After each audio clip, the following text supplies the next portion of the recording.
Hi friends, welcome to Harish academy. ఈరోజు వార్తల్లో నిలిచిన జాతీయ, అంతర్జాతీయ, రాష్ట్రీయ అంశాల గురించి, వార్తల్లో నిలిచిన వ్యక్తులు, అవార్డులు, పుస్తకాలు మరియు క్రీడా సంబంధిత సమాచారం. ఒక్కొక్క అంశాన్ని వివరంగా తెలుసుకునే ముందు కొన్ని హెడ్లైన్ చూద్దాం. ఈరోజు దేశమంతా అన్ని వార్తాపత్రికల్లో కూడా చూస్తున్న ఒక అంశము నూతన విద్యా విధానం. సో నూతన విద్యా విధానానికి సంబంధించి స్పెషాలిటీ ఏంటి, అసలు ఏమేమి కమిటీలు వచ్చాయి ఇప్పటివరకు, ఎప్పుడు మొట్టమొదటి విద్యా విధానం వచ్చింది, అవన్నీ చూద్దాము. మరియు దాంతోపాటు ఈరోజు అన్లాక్ 3.0 అనే నిబంధనలు అమల్లోకి రాబోతున్నాయి, అవి చూద్దాము. మరి దాంతోపాటు ఆసియా అభివృద్ధి బ్యాంకు, ఏషియన్ డెవలప్మెంట్ బ్యాంకు ఈరోజు భారతదేశానికి కోవిడ్-19 విపత్తుల కాలంలో కొన్ని ఆర్థిక సహాయాలు చేయడానికి ముందుకొచ్చింది, అవేంటి చూద్దాము.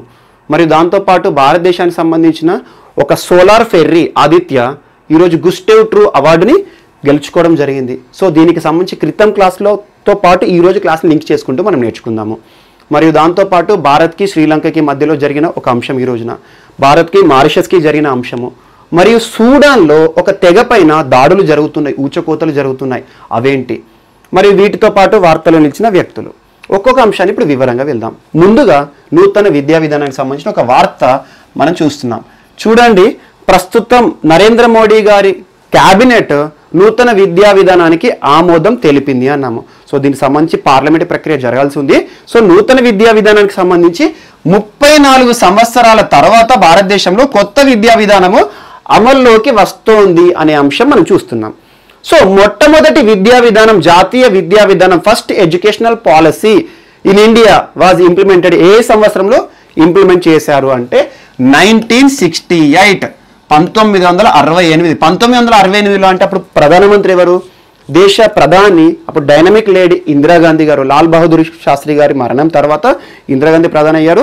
ఆ తర్వాత వెంటనే ఎడ్యుకేషన్ కమిషన్స్ వేయడం జరిగింది. అలా కొన్ని కమిషన్ సిఫార్సుల ఆధారంగా భారతదేశంలో మొట్టమొదటి విద్యా విధానం 1968లో వచ్చింది. అప్పటి నుండి ఎడ్యుకేషన్ వ్యవస్థ అనేది ఒక సిస్టమేటిక్గా వచ్చింది, ఫస్ట్ ఎడ్యుకేషన్ పాలసీ.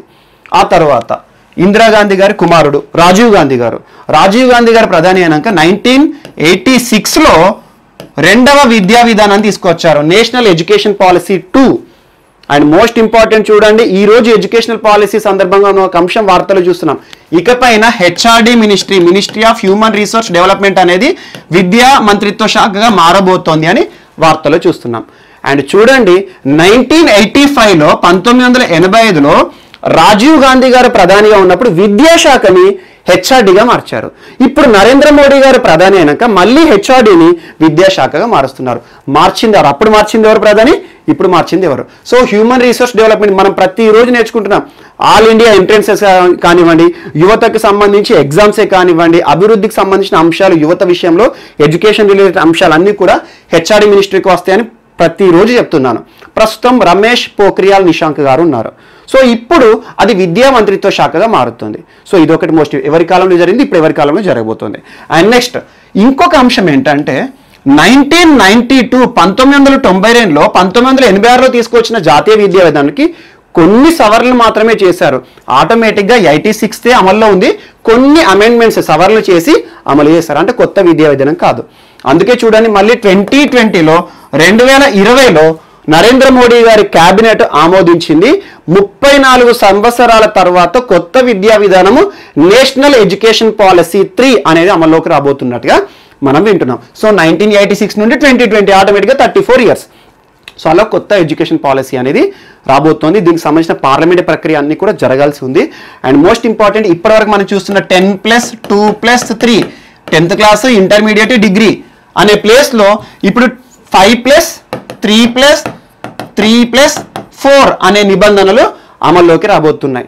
సో ఇవన్నీ కూడా మనకు కొత్త విద్యా విధానంలో చూడబోతున్నాం. అందుకు సంబంధించి కొన్ని హెడ్లైన్స్ మనం ఏంటంటే కొన్ని సూచనప్రాయమైన కొన్ని హెడ్లైన్స్ ఇప్పుడు మనము చర్చించుకుందాం, చూద్దాం.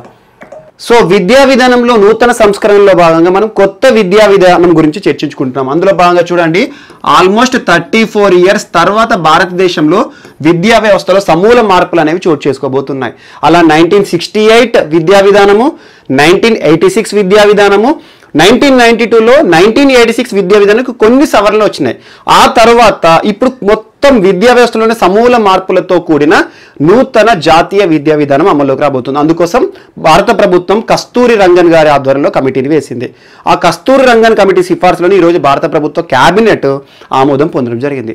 అందులో భాగంగా కొన్ని కీలక అంశాలు ఇప్పుడు మనం ప్రస్తావిద్దాం. సో 34 years తర్వాత విద్యా వ్యవస్థలో సమూల మార్పుల కోసం కస్తూరి రంగన్ గారు, ఎవరి కస్తూరి రంగన్, ఇస్రో మాజీ చీఫ్ గారు ఆధ్వర్యంలో ఒక కమిటీ అనేది వేయడం జరిగింది. కొత్త ఎడ్యుకేషనల్ పాలసీకి సంబంధించి ఈ విధానాన్ని రూపొందించడం. అందుకోసం ఏ ప్రాంతాల్లో వారు దాదాపు సర్వే చేశారు, ఏ ప్రాంతాల్లో ఇన్ఫర్మేషన్ తీసుకున్నారు అంటే భారతదేశానికి సంబంధించి ఆల్మోస్ట్ 2.5 lakh గ్రామ పంచాయతీలలో నుండి సమాచారం తీసుకున్నారు. ఒక్కొక్క గ్రామ పంచాయతీలో ఇప్పుడు విద్యా వ్యవస్థ ఏ రకంగా ఉంది, ఎంతవరకు విద్యార్థులు అందులో ఫలితాలు పొందగలుగుతున్నారు, అలాంటి అంశాలు దేశం మొత్తం కూడా సర్వే అనేది జరిగింది. 2.5 లక్షల గ్రామ పంచాయతీలను ఆధారంగా తీసుకొని ఆల్మోస్ట్ 6600 బ్లాక్లు అంటే ఏంటి మండలాలు అనుకోవచ్చు, అండ్ 676 జిల్లాలను ప్రాతిపదికగా తీసుకొని దేశమంతా కూడా మ్యాక్సిమం ఇన్ఫర్మేషన్, అన్ని జిల్లాల నుండి ఇన్ఫర్మేషన్ తీసుకొని ప్రస్తుతం ఉన్న విద్యా వ్యవస్థలో లోట్లు ఏమున్నాయి, ఎక్కడెక్కడ లోటు ఉంది, ఏ విధానంలో తప్పులు జరుగుతున్నాయి, అవన్నీ కూడా సమూలంగా మార్పు చేయాలి. ఇప్పుడున్న అవసరాల రీత్యా కొత్త విద్యా విధానం రావాలని చెప్పేసి అంశాన్ని ఇప్పుడు విద్యా విధానం తీసుకొచ్చారు. సో అందుకోసం ఇవి గుర్తుంచుకోండి. ఆల్మోస్ట్ 2.5 lakh గ్రామ పంచాయతీలు మరియు 6600 బ్లాక్లు, 676 జిల్లాలు.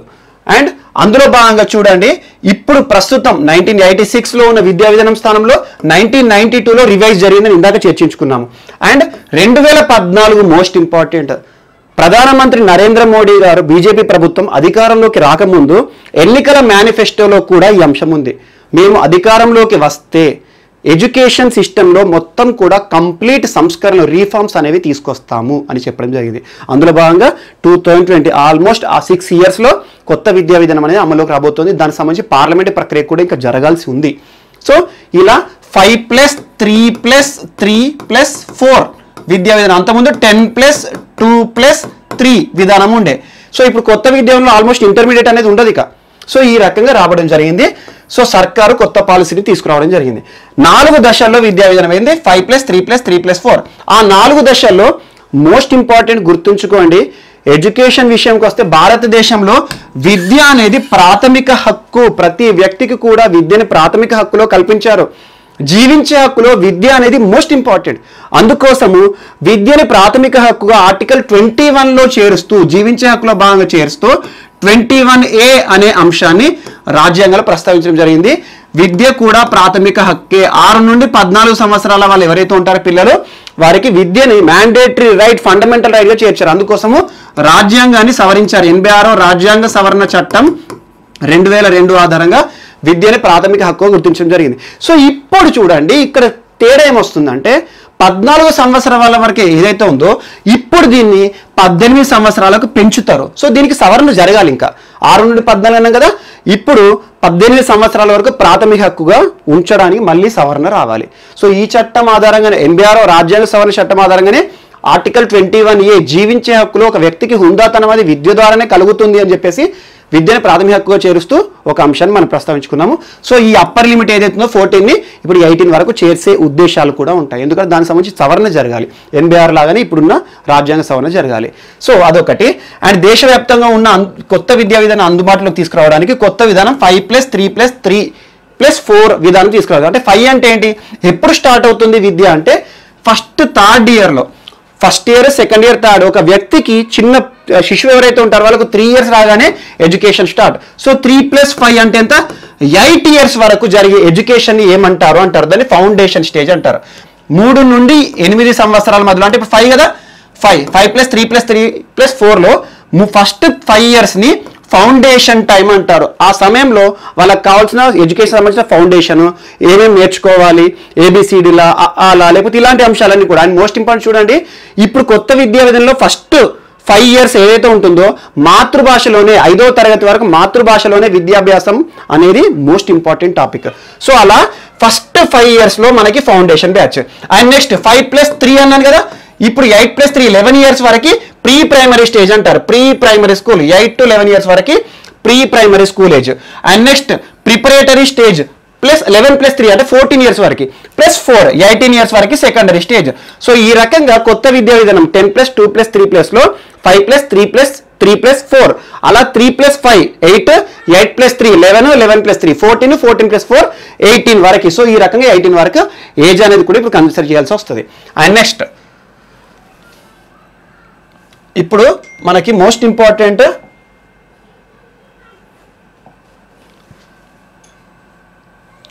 సో కొత్త విధానంలో 10+2కి బదులు 5+3+3+4 విధానం అమల్లోకి రాబోతుంది. అందులో చూడండి ఈ అంశాలను గుర్తుంచుకోండి. అసలు ఎలాంటి అంశాలు ఇప్పుడు కొత్త రాబోతున్నాయి అంటే early childhood care education universalisation. And ఇప్పటి నుండి విద్య మొత్తం కూడా అండ్ మోస్ట్ ఇంపార్టెంట్ చూడండి గ్రాస్ ఎన్రోల్మెంట్ రేషియో అనేది ఇంపార్టెంట్. ప్రస్తుతం భారతదేశంలో గ్రాస్ ఎన్రోల్మెంట్ రేషియోని పెంచాలి. అందుకోసం ఏమేం చేయాలని చెప్పేసి చూడండి ఇప్పుడున్న విద్యా వ్యవస్థలో మార్పులు ఏమొస్తాయంటే లీగల్ మెడికల్ కాలేజీలు తప్పితే ఇప్పుడు భారతదేశంలో ఏవైతున్నాయో లీగల్ కానివ్వండి మెడికల్ ఎడ్యుకేషన్ తప్పిస్తే మిగతా అన్ని విద్యా వ్యవస్థలను ఒకటే ప్లాట్ఫామ్ మీదకి తీసుకొస్తారు. ఇక దానికోసం ఒక సంస్థను కూడా ఏర్పాటు చేయాలి. సో అందుకోసమని లీగల్ మెడికల్ కాలేజీలు మినహా మిగతా అన్ని హయ్యర్ ఎడ్యుకేషన్ ఇన్స్టిట్యూషన్లన్నీ ఒకే రెగ్యులేటరీ నిబంధనలు నియంత్రించడానికి ఒకే సంస్థ కిందకి తీసుకురావాలి. అండ్ నెక్స్ట్ ప్రైవేటు ప్రభుత్వ ఉన్నత విద్యా సంస్థలు అన్నింటిలో కూడా కామన్ కరికులం అంటే ఏంటి సమానమైన నిబంధనలు అన్నింటిలో సమానమైన అవకాశాలు కానివ్వండి అన్నింటిలో ఒకే రకమైన కంట్రోలింగ్ మెజర్స్ అనేవి తీసుకొస్తారు. ప్రభుత్వ అయినా ప్రైవేట్ అయినా అన్ని విద్యా సంస్థల్లో కూడా ఒకే రకమైన రూల్స్ అనేవి రాబోతున్నాయి. అండ్ స్థానిక భాషల్లో కూడా ఈ కోర్సులు అంటే మనం చూడండి ఆన్లైన్ కోర్సులో కొన్ని మాత్రం అవైలబుల్ ఉంటాయి. ఎక్కువగా ఇంగ్లీష్ మాధ్యమంలో ఉంటాయి. ఇప్పటి నుండి స్థానిక భాషలు తెలుగు అయితే తెలుగు తమిళ అయితే తమిళ మలయాళం అయితే మలయాళం స్థానిక భాషలకు చాలా ప్రిఫరెన్స్ ఇచ్చారు వీళ్ళు. అండ్ ల్యాబ్స్ లేని సంస్థల్లో వర్చువల్ ల్యాబ్స్ ఫెసిలిటీ ఏర్పాటు చేయబోతున్నారు. ల్యాబ్స్ లేని సంస్థలు అంటే చూడండి చాలా వరకు భారతదేశంలో కొన్ని ఎగ్జాంపుల్ మనం ఉండే సిటీస్లో కూడా చూడండి ల్యాబ్లు అనేవి కొరత ఉంటుంది. అండ్ ఒక పాఠశాలకు కావాల్సింది గ్రౌండ్ ఇంపార్టెంట్. పర్మిషన్ అప్పుడే గ్రౌండ్ని చూపించాలి కానీ మన దగ్గర గ్రౌండ్స్ లేవు. ఎందుకంటే విద్యార్థికి మేధా సామర్థ్యంతో పాటు శారీరక సామర్థ్యాన్ని కూడా పెంచాలి. అందుకోసం గ్రౌండ్స్ కూడా ఇంపార్టెంట్. కొత్త విద్యాలయంలో అది కూడా ప్రస్తావించారు. సో ఇప్పుడు ఈ కోర్సులో మరియు ల్యాబ్స్ లేని సంస్థలో ల్యాబ్ ఫెసిలిటీ ఉందా లేదా అవన్నీ కూడా మెరుగుపరచాలి. అండ్ మోస్ట్ ఇంపార్టెంట్ చూడండి అన్నిటికంటే ఇంపార్టెంట్ ఏంటంటే విద్య యొక్క సిలబస్ ఉంటుంది. మనకు సిలబస్ ఉంటుంది. ఫస్ట్ క్లాస్ ఏంటి సెకండ్ క్లాస్ ఏంటి ఇంటర్మీడియట్ ఏంటి గ్రాడ్యుయేషన్ సిలబస్ అనేది సిలబస్ షీట్ చూస్తాం మనం. ఆ సిలబస్ తగ్గించారా పెంచారా అంటారు. అన్ని సిలబస్లు కూడా తగ్గించారు. అండ్ డిగ్రీ 3 ఇయర్స్ని 4 ఇయర్స్ చేశారు. ఆటోమేటిక్గా ఇంటర్మీడియట్ అనేది కట్ ఆఫ్ చేశారు. పీజీ అనేది 2 ఇయర్స్ ఉండేది ఇప్పుడు 1 or 2 ఇయర్స్ ఏదన్నా ఉండొచ్చు చెప్పలేం. సో ఈ రకంగా ఒక అంశం అవసరమైతే 8వ తరగతి వరకు కూడా ఇప్పుడు ఏదైతే ఉందో మదర్ టంగ్లోనే జరగాలి. 5th క్లాస్ వరకు అవసరమైతే 8వ తరగతి వరకు కూడా మదర్ టంగ్లోనే ప్రాథమిక విద్యాభ్యాసం అనేది జరగాలని చెప్పారు.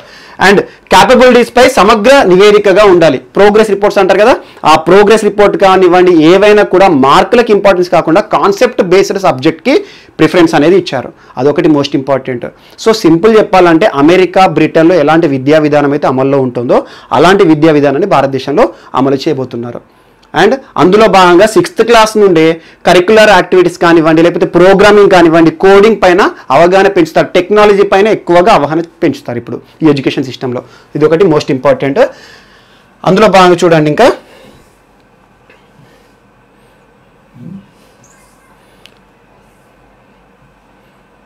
సో దేశంలో 3 ఏళ్ల నుంచి 18 ఏళ్ల వరకు ప్రతి ఒక్కరికి విద్య తప్పనిసరి చేస్తూ ఈ కొత్త విధానం చెప్పింది. అండ్ 21వ సెంచరీకి అనుగుణంగా మ్యాథమెటికల్ థింకింగ్ సైంటిఫిక్ టెంపర్తో కూడిన కరికులంని తయారు చేయాలి. అండ్ 12వ తరగతి వరకు కేజీబీవీల అప్గ్రేడేషన్ అంటే గుర్తుంచుకోండి కేజీబీవీ కస్తూర్బా గాంధీ బాలికా విద్యాలయ ఏవైతే ఉంటాయో కేజీబీవీల యొక్క పరిమితి ఇప్పటి వరకు 10th క్లాస్ వరకు ఉంటుంది. దాన్ని ఇప్పుడు 12th వరకు పెంచాలి. అంటే కేజీబీవీల ద్వారా బాలికా విద్యాభ్యాసాన్ని పెంచాలి. సో ఎడ్యుకేషన్లో మోస్ట్ ఇంపార్టెంట్ ఎక్కడైనా బాలికా విద్యా రేట్ని చూడాలి. సో అలా కేజీబీవీలకు సంబంధించి కూడా ప్రస్తావించారు. అండ్ ఇందాక చెప్పాను మీకు సిలబస్ తగ్గింపు అని చెప్పాను. అన్ని సిలబస్లో కూడా తగ్గిస్తారు. And most important conceptualised learning అనేది ఇప్పుడు ఇంపార్టెంట్.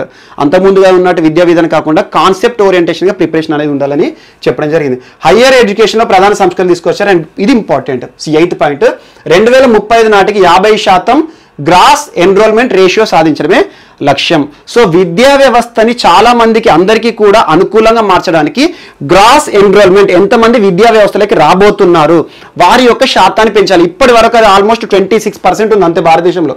26.3% ఉంది. దాన్ని 50% పెంచాలి. పెంచాలంటే ఏం చేయాలి? విద్యా అవకాశాలు అందరికీ ఇవ్వాలంటే దానికి కావాల్సిన సీట్లను కూడా పెంచాలి. అందుకోసము 3.5 కోట్ల కొత్త సీట్లను కూడా అందుబాటులోకి తీసుకురాబోతున్నట్టుగా ప్రభుత్వం చెప్పడం జరిగింది. అదొకటి ఇంపార్టెంట్.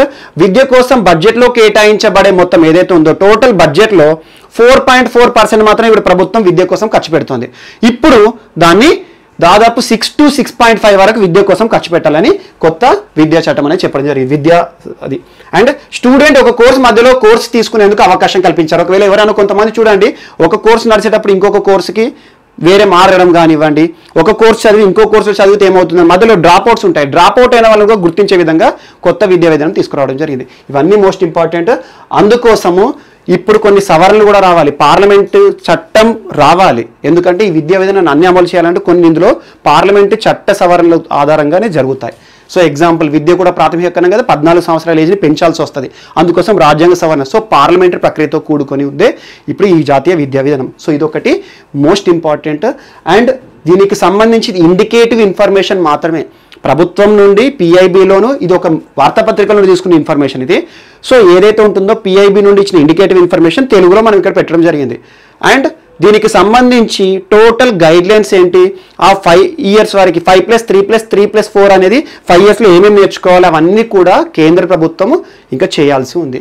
సో దానికోసం సపరేట్గా బోర్డ్స్ ఏర్పాటు చేస్తారు. హయ్యర్ ఎడ్యుకేషన్ కోసం సపరేట్ బోర్డు, విద్య మొత్తాన్ని కూడా కామన్గా కంట్రోల్ చేసే ఒక వ్యవస్థ తీసుకొచ్చారు. అండ్ గుర్తుంచుకోండి మోస్ట్ ఇంపార్టెంట్ ఇకపైన హెచ్ఆర్డి మినిస్ట్రీ అనేది విద్యాశాఖ మంత్రిగా మారుతుంది. అండ్ ఇక్కడ ఏంటి గుర్తుంచుకోవాలి మొట్టమొదటిసారి విద్యాశాఖ హెచ్ఆర్డి హ్యూమన్ రిసోర్స్ డెవలప్మెంట్ మినిస్ట్రీగా ఎప్పుడు మారింది అంటే రాజీవ్ గాంధీ ప్రధానమంత్రిగా ఉన్నప్పుడు 1985. అప్పటి నుండి 2020 వరకు హెచ్ఆర్డి మినిస్ట్రీగానే ఉంది, విద్యాశాఖ మంత్రిగా లేదు. So human resource development ministry. అందుకే మీరు చూడండి జాతీయ స్థాయిలో జరుగుతున్న ఎగ్జామ్స్ ఏమైనా వచ్చినప్పుడు మనం హెచ్ఆర్డి మినిస్టర్ రమేష్ నిశాంక్ పోఖ్రియాల్ అని మనం రెగ్యులర్గా నేర్చుకుంటాం. సో ఇప్పుడు హెచ్ఆర్డి మినిస్ట్రీ ప్లేస్లో మళ్ళీ విద్యాశాఖ పేరుతో అమల్లోకి రాబోతుంది. మార్చింది రాజీవ్ గాంధీ గారు, మళ్ళీ ఇప్పుడు మార్చింది ప్రధానమంత్రి నరేంద్ర మోడీ గారు. ఈ రకంగా కొత్త విద్యా విధానం అనేది ఈరోజు వార్తలో నిలిచింది. దీనికి సంబంధించి ఎగ్జామ్లో బిట్స్ బేసిక్గా అడుగుతారు. ఒకటి జీడిపిలో ఎంత శాతం పెంచాలి, మాతృభాషలో విద్యాభ్యాసం ఎప్పటి వరకు జరగాలి, అండ్ మొట్టమొదటి విద్యా విధానం ఎప్పుడు వచ్చింది, రెండవ విద్యా విధానం ఎప్పుడు వచ్చింది, రెండవ విద్యా విధానం సవరణలు ఎప్పుడు వచ్చినాయి, కొత్త విద్యా విధానం ఏ రకంగా వచ్చింది, కొత్త విద్యా విధానం కోసం ఏ కమిటీని వేసింది, ఆ కమిటీ కంటే ముందు ఏ కమిటీ విఫలమైంది, సుబ్రహ్మణ్యం కమిటీ టోటల్గా రిపోర్ట్ రాలేదు. సో ఇలాంటి అంశాలు మోస్ట్ ఇంపార్టెంట్. చూడండి గ్రాస్ ఎన్రోల్మెంట్ రేషియో అనేది ఎంత పెంచాలి, అండ్ 2030 వరకు 100% అందరికీ కూడా విద్యను అవకాశం కల్పించాలని ఒక టార్గెట్ పెట్టుకున్నారు. ఇది జాతీయ విద్యా విధానం 2020కి సంబంధించిన ఈ రీసెంట్గా వార్తలు నిలిచిన అంశం. సో ఇక నెక్స్ట్ టాపిక్. సో అన్లాక్ 3.0 మనకు తెలుసు. ఇప్పుడు లాక్డౌన్ అనేది 1, 2, 3 లాక్డౌన్ స్టేజెస్గా మారింది. ఆ తర్వాత అన్లాక్ కూడా 1.0, 2.0, 3.0. ఇప్పుడు 3.0 అనేది నిబంధనలు అమల్లోకి రాబోతున్నాయి ఫస్ట్ నుండి. మరి దీనికి సంబంధించి కేంద్రం కొన్ని గైడ్ లైన్స్, ఇందులో మోస్ట్ ఇంపార్టెంట్ చూడండి, ఇంకా కూడా విద్యా సంస్థలకి ఎలాంటి అనుమతులు లేదు. కోచింగ్ సెంటర్లే కానివ్వండి, కాలేజెసే కానివ్వండి, విద్యా సంస్థలకు సంబంధించి ఆటోమేటిక్గా ఆగస్టు 31 వరకు ఇంకా హాలిడేస్ అన్నట్టే. సో ఆగస్టు 31 లోపల ఎట్టి పరిస్థితుల్లో కోచింగ్ సెంటర్స్ అయినా అండ్ ఎడ్యుకేషనల్ ఇన్స్టిట్యూషన్స్ అయినా, డిగ్రీ అయినా, పీజీ అయినా ఏవైనా కూడా జరగవు. ఆటోమేటిక్గా ఈ లోపల ఎగ్జామ్స్ కూడా ఏం జరగట్లేదు, అన్ని ఎగ్జామ్స్ కూడా పోస్ట్పోన్ అవుతున్నాయి. సో ఆటోమేటిక్గా ఇంకొక నెల రోజులు హాలిడేస్ పెరిగిపోయినాయి. సో ఇలాంటి విధానంలో ఇంకోటి గుర్తుంచుకోండి, రీసెంట్గా తెలంగాణ స్టేట్ నుండి నోటిఫికేషన్స్ రాబోతున్నట్టుగా వార్త వచ్చింది. మనకు తెలిసి, ఎందుకంటే రీసెంట్ మీరు చూశారు సిఎస్ గారి ఆధ్వర్యంలో కమిటీ కొన్ని చూశారు. దానికి సంబంధించి రాష్ట్రపతికి అనుమతులు కానివ్వండి అవి ఏవైతే ఉన్నాయో అవన్నిటిపైన సమీక్ష జరుగుతోంది. సో ఒకవేళ అన్నీ అనుకూలిస్తే సెప్టెంబర్ ఆర్ అక్టోబర్లో అనుకున్నట్టుగానే నోటిఫికేషన్ వచ్చే అవకాశాలు ఉన్నాయి. కన్ఫామ్గా ఎవరు చెప్పలేరు కాబట్టి అవకాశాలు మాత్రం ఉన్నాయి. సో సెప్టెంబర్ ఆర్ అక్టోబర్లో group 3 notification and group 1 notification కూడా ఛాన్సెస్ ఉన్నాయి. చూడండి ఆటోమేటిక్గా ఆన్లైన్ విధానం ఉంటుంది. మా తరపున అయితే మీకు రోజు కరెంట్ అఫైర్స్ దీంతోపాటు లింక్డ్ సబ్జెక్ట్స్ అనేవి ఇస్తున్నాము.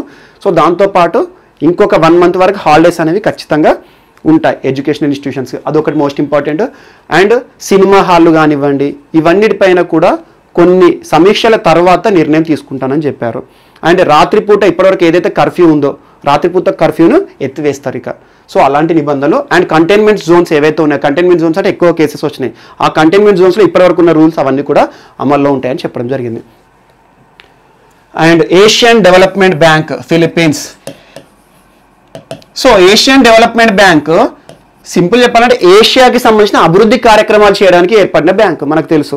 ఇటీవల కోవిడ్-19 దృష్టిలో ఉంచుకొని కోవిడ్-19 పరంగా భారతదేశానికి ఆర్థిక పరమైన సదుపాయం కల్పించాలని $3 మిలియన్ ఆర్థిక సదుపాయాలని ఏషియన్ డెవలప్మెంట్ బ్యాంక్ భారతదేశానికి ఇచ్చింది. $3 మిలియన్ $3 మిలియన్ ఇచ్చింది. అందులో భాగంగా ఏం చెప్పింది, లక్షణాలు ఉన్నా లేకున్నా కోవిడ్ టెస్టులు చేయాలని, కోవిడ్-19 బారిన పడ్డ వారికి వైద్య సదుపాయాలు ఇవ్వాలని. సో కోవిడ్-19 సింపుల్ చెప్పాలంటే అన్నిట్లలో ఒకటే, కోవిడ్-19ని కట్టడి చేయడానికి ఏషియన్ డెవలప్మెంట్ బ్యాంక్ ఇటీవల భారత ప్రభుత్వానికి ఎన్ని నిధులు ఇచ్చింది అంటారు.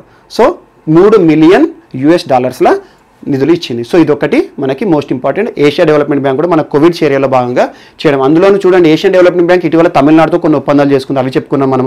ఈ రోజున భారత ప్రభుత్వానికి ఇది ఏ పర్పస్లో ఇస్తుంది అంటే Asia Pacific disaster response fund పేరిట, Asia Pacific disaster response fund పేరిట ఈ నిధులు అనేవి ఇవ్వబోతున్నట్టుగా చెప్పింది. సో ఇలా ఏషియా డెవలప్మెంట్ బ్యాంక్ కూడా మన భారతదేశంలో కోవిడ్-19 కట్టడిలో చర్యగా కేంద్ర ప్రభుత్వానికి బాసటగా ఉంటుంది. ఇది ఒకటి most important. And next Gustave Trouvé award. Gustave Trouvé award actually ఇది లాస్ట్లో చెప్పాలి క్లాస్కి, కానీ ఎందుకు ఫస్ట్ చెప్పానంటే ఇది ఓల్డ్ టాపికే. జూన్ 10th వీడియోని ఒక్కసారి చూడండి. June 10th. So June 10th వీడియోలో మనం చర్చించుకున్న అంశం ఏంటంటే భారతదేశం నుండి గుస్టేవ్ ట్రూ అనే ఒక అవార్డుకి ఎంపికైన ఏకైక సోలార్ ఫెర్రీ అన్నాను. సోలార్ ఫెర్రీ, ఇది ఆదిత్య పేరుతో ఉంది. ఆదిత్య సోలార్ ఫెర్రీ అంటారు. ఇది ప్రస్తుతం కేరళ స్టేట్ వాటర్ ట్రాన్స్పోర్ట్ డిపార్ట్మెంట్లో ఆధ్వర్యంలో ఉంది. కేరళలో ఉంది. కేరళలోని కొన్ని ప్రాంతాల వైకోం ప్రాంతాల్లో దీనికి సంబంధించి ప్రయాణికులకి సౌకర్యాలు ఇస్తుంది. అలాంటి ఆదిత్య సోలార్ ఫెర్రీ భారతదేశంలోనే మొట్టమొదటి సోలార్ ఫెర్రీ. ఫెర్రీ అంటే పడవ. సో సోలార్ అంటే సూర్యశక్తి ఆధారంగా ఇందులో ఇంజన్ అనేది దానికి సంబంధించిన శక్తి అనేది డెవలప్ అవుతుంది. అలా సౌరశక్తి ఆధారంగా నడిచే ఒక బోట్ మనకు ఈ రోజున జూన్ 10th రోజున ఏం చెప్పానంటే ఆసియా నుండి గుస్టేవ్ ట్రూ అవార్డుకి నామినేట్ అయిన ఏకైక సోలార్ ఫెర్రీ మన భారతదేశానికి సంబంధించిన ఆదిత్య సోలార్ ఫెర్రీ అనుకున్నాం. నామినేషన్స్ ఎప్పుడు జూన్ 10th రోజున. సో ఈ రోజున దీనికి సంబంధించిన అవార్డ్స్ అనేవి వచ్చినాయి. సో ఈ రోజున ప్రకటించిన గుస్టేవ్ ట్రూ అవార్డులో భారతదేశానికి సంబంధించిన ఆదిత్య సోలార్ ఫెర్రీకి గుస్టేవ్ ట్రూ అవార్డు దక్కడం జరిగింది. గుస్టేవ్ ట్రూ అనేది ఎవరికి జ్ఞాపకార్థం ఇస్తారంటే, గుస్టేవ్ ట్రూ అనేవాడు ఫ్రెంచ్ ఇంజనీర్. తన పేరు మీద చాలా పేటెంట్స్ ఉన్నాయి. రకరకాల ఎలక్ట్రిక్ బోట్స్ కానివ్వండి, ఇంజన్లు కానీ తయారు చేస్తారు. తన జ్ఞాపకార్థం ప్రతి సంవత్సరం గుస్టేవ్ ట్రూ అవార్డు అనేది ఎలక్ట్రిక్ బోట్లకు కానివ్వండి, బోట్ వ్యవస్థకు కానివ్వండి, నౌకలకు కానీ ఇస్తారు. అలాంటిది మన ఆసియాలోనే ఏకైక నామినేషన్ ఈ ఇయర్ సోలార్ ఫెర్రీ ఆదిత్య. అటువంటి దీనికి అవార్డు కూడా రావడం జరిగింది. మోస్ట్ ఇంపార్టెంట్, రానున్న ఎగ్జామ్లో రావచ్చు. ఇటీవల గుస్టేవ్ ట్రూ అవార్డులో నామినేట్ అయిన మరియు నామినేషన్లో గెలుపొందిన భారతదేశానికి సంబంధించిన ఆసియా నుండి ఏకైక సోలార్ ఫెర్రీ పేరేంటి అంటారు, ఆదిత్య. ఇదొకటి కూడా మోస్ట్ ఇంపార్టెంట్ చూసుకోండి. అండ్ నెక్స్ట్ ఇప్పుడు మోస్ట్ ఇంపార్టెంట్ టాపిక్స్ అన్ని కూడా మనకి రెగ్యులర్గా మనకు జరిగేటి ఏవైతే ఉన్నాయో మోస్ట్ ఇంపార్టెంట్ టాపిక్స్ అన్ని ఇప్పుడు చూద్దాం మనం ఇక. సో మన నెక్స్ట్ టాపిక్ వచ్చేసి మాన్యువల్ స్కావెంజర్ వ్యవస్థకి సంబంధించి, మాన్యువల్ స్కావెంజర్ దానికి సంబంధించి ఒక రోబో వార్తలో నిలిచింది, రోబోట్. అసలు ఏంటి మాన్యువల్ స్కావెంజర్స్? మీరు చూడండి, పెద్ద పెద్ద మెట్రోపాలిటన్ సిటీస్లో, టౌన్స్లో అండర్ గ్రౌండ్ డ్రైనేజీ వ్యవస్థ అనేది ఉంటుంది. అండర్ గ్రౌండ్లో ఉండే డ్రైనేజీ. సో దానిపైన రోడ్లు అనేవి ఉంటాయి. అలాంటి under ground drainage repair works ఏమైనా చేయాలంటే అక్కడక్కడ చాంబర్లు పెడతారు క్యాప్స్తో. మీరు చూడండి, అబ్జర్వ్ చేయండి. అలాంటిది హైదరాబాద్ లాంటి ప్రాంతాల్లో, పెద్ద పెద్ద మెట్రోపాలిటన్ సిటీస్లో వర్షాకాలంలో చాలా సమస్యలుగా మారతాయి. వర్షపు నీరంతా కూడా పోవడానికి ఆ క్యాప్స్ని తీసి పెడతారు. అలాంటి సమయంలో ఆ వాటర్లో ఆ క్యాప్ తీసినట్టు ఎవరికి ఏర్పడదు. సో నడుచుకుంటూ వెళ్ళే వాళ్ళు కానివ్వండి, వెహికల్ పైన వెళ్ళే, అందులో పడి చాలామంది చనిపోయిన వాళ్ళు కూడా ఉన్నారు. మ్యాన్ హోల్లో పడి ఒక వ్యక్తి మృతి అని మనం తరచూ వింటాము. సో అలాంటి మ్యాన్ హోల్లో ఏదైనా ఆటంకం, డ్రైనేజీ వ్యవస్థకు సంబంధించిన ఆటంకం ఏర్పడినప్పుడు మనుషులు నేరుగా ప్రవేశించి వాటిని టోటల్గా కూడా వాటి ఆటంకాలు ఏవైతే ఉన్నాయో వాటిని మొత్తం కూడా రిపేరింగ్ వర్క్స్ అనేది చేస్తారు. చూడండి ఎంత దారుణంగా ఉందో. సో ఇలాంటి మాన్యువల్ స్కావెంజింగ్ అనేది చాలా దారుణంగా ఉంది అని చెప్పేసి పార్లమెంట్ కూడా చట్టాలు తీసుకొచ్చినాయి 2013 సంవత్సరంలో. సో అలాంటి మాన్యువల్ స్కావెంజర్స్ ఎవరైతే చేతితో వ్యర్థ పదార్థాలు శుభ్రం చేసే వారిని దృష్టిలో ఉంచుకొని కుంభమేళ సమయం, మనకు తెలుసు కుంభమేళ సమయంలో భారత ప్రధాని మోడీ గారు ఈ మాన్యువల్ స్కావెంజర్స్ కానివ్వండి, పారిశుద్ధ కార్మికులు ఎవరైతే ఉంటారో వాళ్ళ యొక్క కాళ్ళు కూడా కడిగారు. సో అదంతా మనం వీడియోలో చూసాము. మాన్యువల్ స్కావెంజర్స్ ప్రధానమంత్రి మోడీ అని కొట్టండి వస్తుంది ఆటోమేటిక్గా. సో అలాంటి అంశాలు, ఇలాంటి వ్యవస్థ ఉండకూడదు. చూడండి ఎంత దారుణంగా ఉంది. ఒక డ్రైనేజీ వ్యవస్థలో దిగి టోటల్గా నెట్వర్క్ దిగేసేసి వాటిని శుభ్రం చేస్తూ ఉంటాం, మనం తరచూ చూస్తూ ఉంటాము. సో ఇలాంటి వ్యవస్థని రూపుమాపాలి అని చెప్పేసి ఒక సంస్థ ముందుకు వచ్చింది. ఆ సంస్థకు సంబంధించి ఇమేజ్ చూడండి, ఇది రోబోట్. ఇప్పుడు దీని గురించి మీకు ఎక్స్ప్లెనేషన్ చేస్తాను. సో రోబో ఇది. సో ఈ రోబో ఏంటి, ఎవరు తయారు చేశారో అదంతా ఇప్పుడు మనం చూద్దాం. సో ఇది జెన్రోబోటిక్స్ అనే సంస్థ. జెన్రోబోటిక్స్ అనే సంస్థ ఒక కొత్త రకమైన రోబోని తయారు చేసింది. ఆ రోబో యొక్క డ్యూటీ ఏంటి, ఈ డ్రైనేజ్ హోల్స్ ఏవైతే ఉంటాయో ఆ మ్యాన్ హోల్స్, అందులో ఉన్న చెత్త కానివ్వండి, అందులో ఉండే ఆటంకాలన్నీ కూడా మనిషి చేసే పనులన్నిటి కూడా రోబో చేస్తుంది. దాని పేరేం పెట్టారంటే బండికూట్ అనే పేరుతో ఒక రోబోని తయారు చేశారు. ఏ సంస్థ, జెన్రోబోటిక్స్. దీనికోసం ఫండ్ చేసిన సంస్థ ఏది అంటారు, దీనికోసం ఖర్చు ఉంటుంది, రోబో తయారు చేయాలంటే చాలా ఖర్చు ఉంటుంది. ఆ సంస్థ పేరు Indian oil corporation limited, IOCL సంస్థ ఫండింగ్ మొత్తం కూడా చేసింది. ఇలా ఇటీవల గౌహతి అస్సాం మనకు తెలుసు, గౌహతిలో ఈ రోబో అనేది దాని యొక్క విధులకి ప్రారంభించడం జరిగింది. దాని యొక్క విధుల్లో ప్రారంభించడం జరిగింది. అక్కడక్కడ మ్యాన్ హోల్స్ని కూడా శుభ్రం చేయడము సక్సెస్ అనేది చూపించడం జరిగింది. అలా గౌహతిలో ఈ రోబో అనేది మ్యాన్ హోల్కి సంబంధించి, డ్రైనేజీ వ్యవస్థకు సంబంధించి మనుషులు చేసి ఏవైతే మాన్యువల్ స్కావెంజర్స్ ఉంటారో వారు చేసే పనులను ఇకపైన యంత్రం చేస్తుంది. యంత్రమే కాబట్టి ముందు కడిగితే పోతుంది మొత్తం కూడా. సో అలాంటి యంత్రంతో తయారు చేసి ఒక రోబోని తయారు చేయడం జరిగింది. సో ఈ రోబోకి సంబంధించి ఎవరు తయారు చేశారు, జెన్రోబోటిక్స్ ల్యాబ్ వాళ్ళు. దానికి సంబంధించి ఎవరు ఫండింగ్ చేశారంటే IOCL, Indian oil corporation limited. ఆ రోబో పేరు బండికూట్. ఇలా ఒక వ్యర్థ పదార్థాలను మాన్యువల్ స్కావెంజింగ్ చేసే పద్ధతులను రోబో సహాయంతో చేసే విధానంలో ఈశాన్య రాష్ట్రాల్లోనే మొట్టమొదటి రాష్ట్రంగా అస్సాం నిలిచింది. అలా మొట్టమొదటి టౌన్గా గౌహతి నిలిచింది. మరి భారతదేశంలోనే మొట్టమొదటి అంటే భారతదేశంలో అంతకుముందు 2 ప్లేసెస్లో ఈ రోబోస్ అనేవి ఉన్నాయి. ఎందుకు, మాన్యువల్ స్కావెంజింగ్ వ్యవస్థకు సంబంధించి రోబోలు చేసే విధానం ఉంది. అది ఎక్కడ అంటే గురుగ్రామ్, సెకండ్ కోయంబత్తూర్. ఈ 2 సిటీస్లో కూడా మాన్యువల్ స్కావెంజింగ్ విధానాన్ని అంతమొందించాలని చెప్పేసి రోబోల సహాయంతో ఈ డ్రైనేజీ వ్యవస్థను క్లీన్ చేసేది అనేది అమల్లో ఉంది. సో ఈ రోజున వార్తలు నిలిచింది మాత్రం బండికూట్ అనే ఒక రోబో. ఆ రోబో యొక్క డ్యూటీ డ్రైనేజీలు ఏవైతే ఉంటాయో మనిషి దిగకుండా పైనుండే టోటల్గా చూడండి, ఈ పైనుండే టోటల్గా ఈ రోబోని ఏం చేస్తారు, మ్యాన్ హోల్ పైన పెడతారు, ఇక్కడ పెడతారు, పెట్టేసేసి ఆటోమేటిక్ దాంతో ఏంది అందులో ఉన్న వ్యర్థ పదార్థాలన్నీ పైకి తీసేసి క్లీన్ చేస్తూ ఉంటుంది. సో అలా ఇదే బండికూట్ అనే ఒక రోబో. సో రోబో సహాయంతో వ్యర్థాలని తీసివేసే వ్యర్థ వ్యవస్థకు సంబంధించిన అంశం ఏంటి ఇటీవల వార్తలు నిలిచింది అంటే బండికూట్. దాన్ని ఎవరు తయారు చేశారో మనకి జెన్రోబోటిక్స్. దానికోసం ఫండింగ్ ఎవరు చేశారు అంటే IOCL సంస్థ.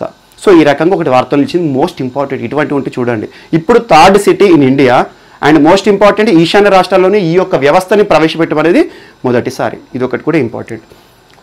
అండ్ నెక్స్ట్, సో పంజాబ్కి సంబంధించిన అంశం ఇది. పంజాబ్. సో మీరు చూస్తూ ఉన్నారు పంజాబ్లో ఇటీవల కెనాల్ ద్వారా వాటర్ వ్యవస్థ ఇవ్వడం అనేది చూస్తాం. కెనాల్ ద్వారా వాటర్ వ్యవస్థ. సో ఫస్ట్ అయితే స్టూడెంట్స్ చూడండి, ఇప్పుడు నేను మీకు ఎక్స్ప్లెయిన్ చేస్తాను. పంజాబ్లో ఇటీవల లుధియానా, అమృత్సర్ పట్టణాలకి కెనాల్ ద్వారా వాటర్ సిస్టమ్తో పంజాబ్ వార్తలు నిలిచింది. దాని గురించి చూసాం. ఈ రోజున పంజాబ్ ఎందుకు వార్తలు నిలిచిందంటే మనం చూస్తున్నాం లాక్డౌన్ కాలంలో ఆన్లైన్ విధానం అనేది అమల్లో ఉంది. ఆన్లైన్ ఎడ్యుకేషన్ ఎక్కడ చూసినా చిన్నపిల్లలు, నర్సరీ లేదు, యూకేజీ లేదు, పీజీ లేదు, అంతా కూడా ఆన్లైన్ ఎడ్యుకేషన్గా తయారైపోయింది. అలా కేరళలో ఫస్ట్ బెల్ అని ప్రతి ఒక్క రాష్ట్రంలో ఒక్కొక్క పేరుతో ఆన్లైన్ ఎడ్యుకేషన్ అనేది ప్రారంభమవుతుంది. సో ఇలాంటి ఆన్లైన్ ఎడ్యుకేషన్ ప్రారంభం అవడం గొప్పే, కాదనట్లేదు. కానీ ఈ ఆన్లైన్ ఎడ్యుకేషన్ ఎంతమందికి చేరుతోంది అనేది ఇక్కడ పాయింట్. దాన్ని ఎవరు ఆలోచించరు. ఆన్లైన్ ఎడ్యుకేషన్ ఉంది కదా, ఆన్లైన్ ఎడ్యుకేషన్తో చదవచ్చు, ప్రాబ్లం ఏం లేదు, ఆన్లైన్ ఎడ్యుకేషన్ చెప్తారు. కానీ ఆ ఆన్లైన్ ఎడ్యుకేషన్ ఎంతమంది వాడుకోవడానికి అవకాశాలు ఉన్నాయి అది చూడాలి. అందుకోసం చూడండి, మన భారతదేశంలో పేదరికం ఒకటి ఉంటుంది, నిరుద్యోగం ఉంది. ఇలాంటి పరిస్థితుల్లో చాలామందికి స్మార్ట్ ఫోన్స్ కూడా లేవు. ఇందాక చెప్పాను మీకు మాన్యువల్ స్కావెంజర్స్ అని చెప్పాను. అలాంటి మాన్యువల్ స్కావెంజర్స్ పాపం వాళ్ళ సంపాదన చాలా తక్కువ ఉంటుంది. అలాంటి వారు స్మార్ట్ ఫోన్స్ అవి ఇవి ల్యాప్టాప్లు ఉండవు. మరి వారి యొక్క సంతానం, వాళ్ళ పిల్లలు ఎలా ఆన్లైన్ ఎడ్యుకేషన్ నేర్చుకోవాలి? అలాంటి వారి కోసమే భారతదేశంలో పంజాబ్ రాష్ట్రం, పంజాబ్ ముఖ్యమంత్రి ఇటీవల కాలంలో మీకు చెప్పాను, అమరీందర్ సింగ్, కాంగ్రెస్ ప్రభుత్వం, ఒకప్పటి ఆర్మీ ఆఫీసర్ అమరీందర్ సింగ్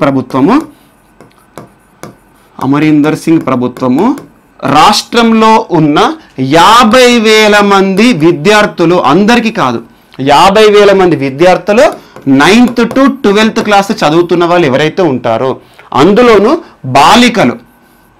బాలికలకు స్మార్ట్ ఫోన్స్ సౌకర్యం, స్మార్ట్ ఫోన్స్ అనేది డిస్ట్రిబ్యూట్ చేస్తామని చెప్పేసి 50,000 ఫోన్లను తీసేసుకుంది ఆల్రెడీ. సో అలా 9th to 12th అందులోనూ బాలికలకి సంబంధించి ఆయన గుర్తుంచుకోండి, ఎక్కడైనా సరే బాలికా విద్యాభ్యాసం అనేది ఇంపార్టెంట్. సో అందులోనూ బాలికల విద్యాభ్యాసాన్ని విద్యా రేటుని పెంచడానికి పంజాబ్ ప్రభుత్వం ఈ రోజున స్మార్ట్ ఫోన్స్ అనేది ఇస్తుంది. 9th to 12th క్లాస్ మధ్యలో చదువుతున్న వాళ్ళు రాష్ట్రంలో 50,000 మందికి మొదటి విడతగా స్మార్ట్ ఫోన్స్ డిస్ట్రిబ్యూషన్ చేస్తామని చెప్పి చెప్పింది. సో ఈ రకంగా ఆటోమేటిక్గా ఆన్లైన్ ఎడ్యుకేషన్లోకి వాళ్ళు కూడా వస్తారు. సో ఒక రకంగా చూస్తే బాలికా విద్యా రేటు పెంచిన వాళ్ళం అవుతాము, మరియు ఆన్లైన్ ఎడ్యుకేషన్ని వాళ్ళకి దగ్గరికి తీసుకొచ్చిన వాళ్ళం అవుతాము అని చెప్పేసి ఒక వినూత్నమైన చర్య చూసింది. సో ఇందులో కొన్ని కండిషన్ చూస్తారు, బిలో పావర్టీ లైన్ కానివ్వండి, స్మార్ట్ ఫోన్స్ లేని వాళ్ళు ఎవరైతే ఉంటారో వాళ్ళకి కూడా. ఎప్పుడైనా గుర్తుంచుకోండి, గవర్నమెంట్ యొక్క బెనిఫిట్స్ అనేవి చేరాల్సిన వాళ్ళకే చేరాలి. అన్నీ ఉన్నవారు డెఫినెట్గా వాటి కొన్ని వదులుకుంటేనే బెటర్. ఎందుకంటే కొన్ని అవకాశాలు మనం వదులుకుంటే వేరే వాళ్ళకి వస్తాయి, మనకు అన్నీ ఉన్నప్పుడు వేరే వాళ్ళ కోసం వదులుకోవడం తప్పేం లేదు. సో అలాంటిది ఈ రోజున పంజాబ్ ప్రభుత్వం స్మార్ట్ ఫోన్ అనే విధానంతో ఆన్లైన్ ఎడ్యుకేషన్ని రాష్ట్రంలో అందరికీ ఆ ఫలాలు అందాలి అనే ఉద్దేశంతో, బాలికా విద్యా రేటుని పెంచాలి అనే ఉద్దేశంతో 9th to 12th విద్యాభ్యాసం చేస్తున్న బాలికలు ఎవరైతే ఉంటారో వాళ్ళందరికీ కూడా 50,000 స్మార్ట్ ఫోన్స్ ఒక్కొక్కటి ఇచ్చేటట్టుగా చేస్తుంది. సో ఈ రకంగా ఆన్లైన్ ఎడ్యుకేషన్ టైంలో ఇదొకటి కూడా మోస్ట్ ఇంపార్టెంట్. ఇటీవల కాలంలో ఆన్లైన్ ఎడ్యుకేషన్ దృష్టిలో ఉంచుకొని 9th to 12th క్లాస్ విద్యార్థినులు ఎవరైతే ఉంటారో వారి కోసము స్మార్ట్ ఫోన్స్, ఎందుకంటే స్మార్ట్ ఫోన్ ఉంటేనే నెట్ వస్తుంది ఆన్లైన్ క్లాస్ వస్తాయి. స్మార్ట్ ఫోన్స్ విధానాన్ని ఏ రాష్ట్ర ప్రభుత్వం పంచుతుంది అంటే మనకి పంజాబ్, అదొకటి. నెక్స్ట్, సో ఇది మనకి వెస్ట్ దర్ఫూర్ ప్రాంతం అంటారు. వెస్ట్ దర్ఫూర్ మ్యాప్ చూడకండి, ఇది చూడండి ఆటోమేటిక్గా. ఇది ఎక్కడ ఉంటుంది? సూడాన్ ప్రాంతం. సూడాన్ ఎక్కడ ఉంటుంది? ఆఫ్రికాలో ఉంటుంది. సో సూడాన్లోని వెస్టర్న్ ప్రాంతంలో దర్ఫూర్ అంటారు. దర్ఫూర్ ప్రాంతం అనే ఒక ప్రావిన్స్ ఉంటుంది. ఈ ప్రావిన్స్లో ఇటీవల తరచూ మ్యాసకర్, చాలా రకంగా ఊచకోత కనబడుతుంది. ఒక వర్గానికి సంబంధించిన ఎథనిక్ గ్రూప్ అంటే ఏంటంటే ఒక ట్రైబ్ అన్నట్టు, ఒక ట్రైబ్ మెసాలిట్ అనే ఒక ట్రైబ్ ఈ వెస్ట్ దర్ఫూర్ ప్రాంతంలో ఉంటారు. సూడాన్లోని వెస్ట్ దర్ఫూర్ ప్రాంతంలో మెసాలిట్ అనే ఒక ట్రైబల్ పీపుల్ ఉంటారు, ఎథనిక్ గ్రూప్. ఆ గ్రూప్ పైన రీసెంట్గా దాడులు జరుగుతూనే ఉన్నాయి. అందులో భాగంగా ఒకే రోజులో 60 మంది ఈ మెసాలిట్ పీపుల్ని ఆర్మ్డ్ పీపుల్ చంపారు. ఎందుకు అంటే ప్రస్తుతం సూడాన్ ప్రాంతంలో అరబ్ పాలకులకి మరియు ఆఫ్రికన్ ఎథనిక్ గ్రూప్లకి మధ్యలో ఘర్షణ జరుగుతోంది. సో ఈ రకంగా ఇటీవల వార్తల్లో నిలిచిన సూడాన్లోని ఒక ప్రావిన్స్ పేరు ఏంటి అంటారు? వెస్ట్ దర్ఫూర్ అనే ప్రావిన్స్ ఇటీవల వార్తల్లో నిలిచింది. వెస్ట్ దర్ఫూర్ DARFUR, ఇది వెస్ట్ దర్ఫూర్ ప్రాంతం. ఇందులో ఉండే వాళ్ళు మెసాలిట్ అనే ఒక ట్రైబల్ పీపుల్, ఎథనిక్ గ్రూప్ మెసాలిట్ అనే ట్రైబల్ పీపుల్. వారిపైన ప్రభుత్వానికి సంబంధించిన కొంతమంది ఆర్మ్డ్ పీపులే కానివ్వండి, ప్రజల మధ్యలో ఘర్షణ జరుగుతుంది. కొంతమంది ఆర్మ్డ్ పీపుల్ ఒకే రోజు 60 మందిని ఊచకోత కోసారు. ఊచకోత అంటే కనబడ్డ చంపడం అన్నట్టు. అలా ఒక ఘర్షణ జరిగింది. ట్రైబల్ పీపుల్ పైన దాడులు అనేవి చూడండి, డెఫినెట్గా క్వశ్చన్స్ అడుగుతాయి. ఇటీవల మెసాలిట్ అనే ఒక ట్రైబ్ కనబడింది. ఏ దేశంలో అంటారు, ఏ ఖండంలో అంటారు, దానికి సంబంధించిన ప్రావిన్స్ ఏది అంటారు? వెస్ట్ దర్ఫూర్ ప్రాంతంలో వీరిపైన దాడులు అనేవి జరగడం జరిగింది. అందులో భాగంగా ఎందుకు అంటే ప్రభుత్వం కూడా వీటి వెనుక ఉందని చాలామంది వాదిస్తున్నారు. కారణం ఏంటంటే అరబ్ ప్రభుత్వము మరియు ఆఫ్రికన్ పీపుల్ మధ్యలో కొన్ని ఘర్షణలు జరుగుతూ ఉన్నాయి. అదంతా చారిత్రక కారణాలు, అదంతా మనకు అవసరం లేదు. కానీ ప్రిలిమ్స్ వరకైతే ఈ బిట్టు గుర్తుంచుకోండి. వెస్ట్ దర్ఫూర్ ప్రాంతం ఇటీవల వార్తలు నిలిచింది. వెస్ట్ దర్ఫూర్ ఆ జాగ్రఫికల్ ఏరియా ఎక్కడ ఉంటుంది? సూడాన్ ప్రాంతంలో. అందులో ఎందుకు వార్తలు ఇచ్చింది అంటే మెసాలిట్ ట్రైబ్ పైన దాడులు జరుగుతున్నాయి, రకరకాల చనిపోతున్నారని. సో ఇలాంటి చూడండి. అండ్ ఇటీవల కాలంలో బోట్స్వానా గురించి కూడా మనం నేర్చుకున్నాము, అటువంటి అంశాలు. సో ఆ ఒకాంగో రివర్ కానివ్వండి, అలాంటి ఏమైనా వార్తలు నిలిచిన జాగ్రఫికల్ ప్రాంతాలు ఖచ్చితంగా చూడండి. మీకు చాలా చెప్పాను, మౌంట్ మెరాపి, సెంకాకు ఐలాండ్స్, ఇలాంటివన్నీ చూడండి. Okay, next. So Nagarjuna Sagar Srisailam tiger reserve, ఇది కూడా ఇటీవల జాగ్రఫికల్ ఏరియా వార్తలు నిలిచింది. ఎందుకు అంటే మనం చూసాము గ్లోబల్ టైగర్ డేని సందర్భంగా అందులో టైగర్ రిజర్వ్స్ గురించి ప్రస్తావిస్తూ జిమ్ కార్బెట్ టైగర్ రిజర్వ్స్ అత్యధికంగా పులులు ఉన్నాయి, 231 ఉన్నాయి అని చెప్పేసి ప్రకాష్ జవదేకర్ గారు ఇచ్చిన రిపోర్ట్లో చూసాము. దాంతోపాటు అత్యంత పెద్ద టైగర్ రిజర్వ్ ఏది అనే ఒక వార్తలు నిలిచింది. అదేంటంటే భారతదేశంలో అతిపెద్ద టైగర్ రిజర్వ్ అంటే టైగర్లు ఉండే ప్రాంతము. పులులు నివసించే ప్రాంతం, భౌగోళికంగా పెద్ద ప్రాంతం ఏది అంటే నాగార్జున సాగర్, NSTR అంటారు. Nagarjuna Sagar tiger reserve. ఇది 2 రాష్ట్రాల మధ్యలో ఉంది. 2 రాష్ట్రాల మధ్యలో, ఒకటి ఆంధ్రప్రదేశ్ అండ్ తెలంగాణ. ఆంధ్రప్రదేశ్లోని 3 జిల్లాల్లో, తెలంగాణలోని 2 జిల్లాల్లో. తెలంగాణలోని 2 జిల్లాలు నల్గొండ అండ్ మహబూబ్ నగర్. ఆంధ్రప్రదేశ్లో గుంటూరు, ప్రకాశం, కర్నూలు జిల్లాల మధ్యలో ఉంది. మొత్తం 5 జిల్లాల మధ్యలో ఆక్యుపై చేసిన ఒక ప్రాంతం. భారతదేశంలోని అతిపెద్ద టైగర్ రిజర్వ్ మనకి నాగార్జున సాగర్ శ్రీశైలం టైగర్ రిజర్వ్ ఇటీవల వార్తలు నిలిచింది. డెఫినెట్గా చూసుకోండి. ఇది రావచ్చు బిట్. లేకపోతే అత్యధికంగా పులులు ఉన్న టైగర్ రిజర్వ్ ఏదనొచ్చు ఒకటే ప్రాంతంలో, జిమ్ కార్బెట్, ఉత్తరాఖండ్. సో అది వేరే ప్రశ్న, ఇది వేరే ప్రశ్న. అక్కడ పులులు ఎక్కువ ఉంటాయి, తక్కువ ప్రాంతమైనా ఎక్కువ ఉంటాయి. ఇక్కడ ఎక్కువ ప్రాంతంలో కొన్ని తక్కువగా ఉన్నాయి పులులు. సో ఇది ఒకటి మోస్ట్ ఇంపార్టెంట్. నెక్స్ట్, సో 2 నదులు ఇటీవల వార్తల్లో నిలిచినాయి, మోస్ట్ ఇంపార్టెంట్. వీటితో పాటు గ్రౌండ్ వాటర్ సంబంధించి ఇటీవల NGT, national green tribunal, NGT గురించి మనం తరచూ చర్చించుకుంటున్నాము. నిన్న బయోమెడికల్ వేస్ట్కి సంబంధించిన అంశాన్ని వార్తలు చూసాము. బయోమెడికల్ వేస్ట్కి సంబంధించిన చట్టాలు ఏంటో చూసాం. ఈ రోజున NGT గ్రౌండ్ వాటర్ గురించి చెప్పింది. కానీ ఇవి 2 NGTకి సంబంధించినవి కాదు, 3 అంశాలు కూడా ఇప్పుడు వార్తలన్నీ కూడా నీటికి సంబంధించిన అంశాలు. ఒకే ప్రాంతంలో చెప్తాను. ఇదేంటంటే యమునా నది లాక్డౌన్ కాలంలో కూడా వార్తలు నిలిచింది. యమునా నది ఎప్పుడు కూడా బ్లాక్ కలర్లో కనబడుతుంది. మీరు చూడండి, తాజ్ మహల్ కానీ ఆ ప్రాంతాల్లో చూడండి, యమునా నది కానివ్వండి, అక్కడ ఎలా ఉంటుంది వాటర్ అంటే బ్లాక్లో ఉంటుంది. ఎందుకంటే టోటల్ కూడా ఢిల్లీ కానివ్వండి, చుట్టుపక్కల ఉండే ప్రాంతాలన్నింటిలో కూడా పారిశ్రామికంగా చాలా వరకు అభివృద్ధి చెందిన ప్రాంతాలు. పారిశ్రామికంగా అభివృద్ధి చెందిన ప్రాంతాల్లో ఎఫ్లుయెంట్స్, ఆ ఇండస్ట్రియల్ వేస్ట్స్ ఉంటాయి కదా, నేరుగా వాటర్లోకి వదులుతారు. అలాగే గంగా నది భారతదేశంలో నాశనం అయిపోయింది. ఎందుకంటే గంగా నది పరిసర ప్రాంతాల్లో పెద్ద పెద్ద సిటీస్ ఉన్నాయంటే ఆటోమేటిక్గా సిటీ పక్కన ఒక నది ఉందంటే ఆ నదికి జీవం ఉన్న జీవోత్సవంలో తయారైనట్టే. కారణం ఎందుకంటే ఆ సిటీలో ఉండే అభివృద్ధి ఏదైతే ఉంటాయో, ఇండస్ట్రియల్ ఎస్టేట్స్ కానివ్వండి, పారిశ్రామిక వాడలే కానివ్వండి, పరిశ్రమలు అంటేనే వాటి నుండి ఉత్పత్తి ప్రారంభంతో ఉత్పత్తిలో అసలైన ఉత్పత్తి వ్యర్థ పదార్థాలు కూడా వస్తాయి. ఆ ఇండస్ట్రియల్ వేస్ట్ వాటిని పరిశ్రమలు నడిపే వాళ్ళు ఎవరైతే ఉంటారో ఫిల్ట్రేషన్ చేయాలి, దానికి సంబంధించి రియాక్షన్ చేసి నదిలో పోయిన పని. కానీ నేరుగా వదలడం అనేది మన దగ్గర చాలా ప్రాంతాలు జరుగుతుంది. అంతేందుకు హైదరాబాద్లో చూడండి, మూసీ నది. ఒకప్పుడు మూసీ నదికి వరదలు వచ్చినాయి 1906లో అని చెప్పేసి గొప్పగా నేర్చుకున్నాము.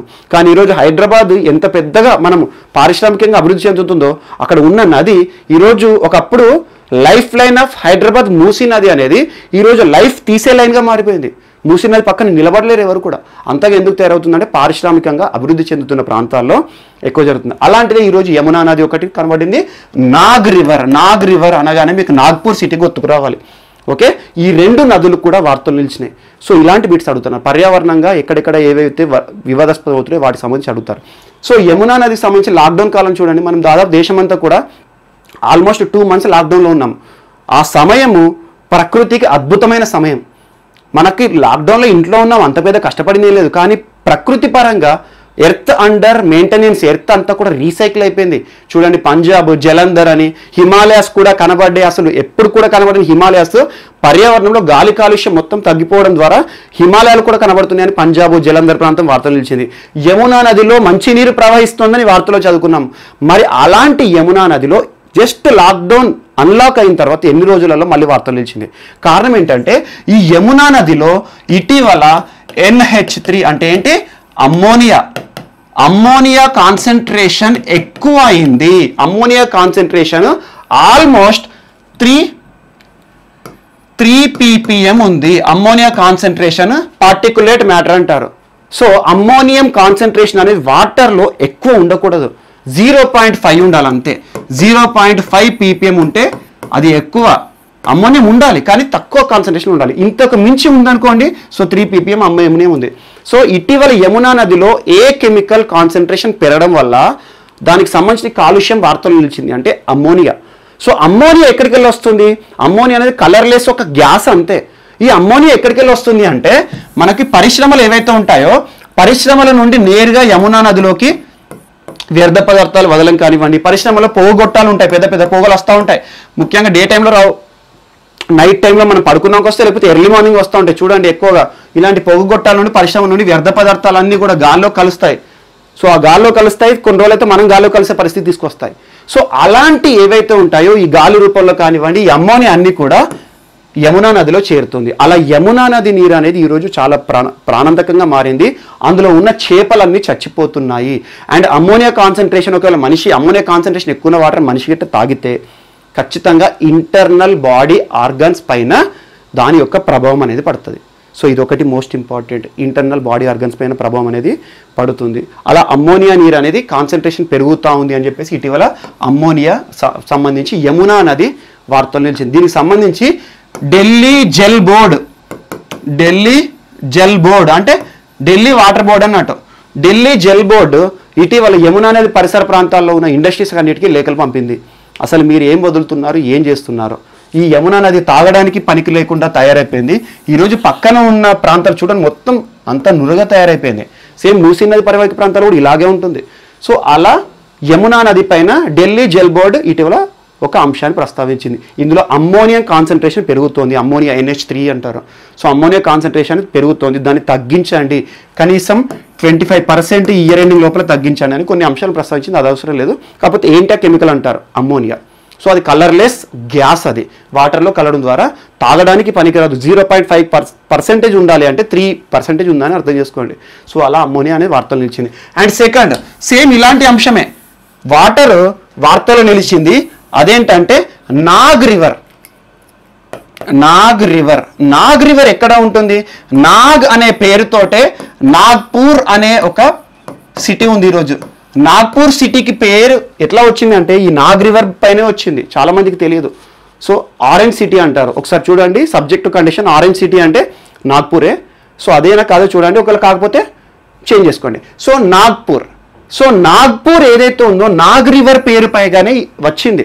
అలాంటి నాగ్పూర్లో ఉండే ఒక మోస్ట్ ఇంపార్టెంట్ నది నాగ్ రివర్ అంబజారీ ప్రాంతంలో పుడుతుంది.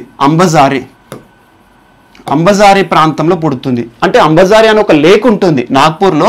అంబజారీ లేక్లో పుట్టిన నదే ఈ నాగ్ రివర్. చాలా ప్రాంతాల్లో మహారాష్ట్ర, నాగ్పూర్ పరిసర ప్రాంతాల్లో చాలా వరకు నీటిని అందిస్తుంది.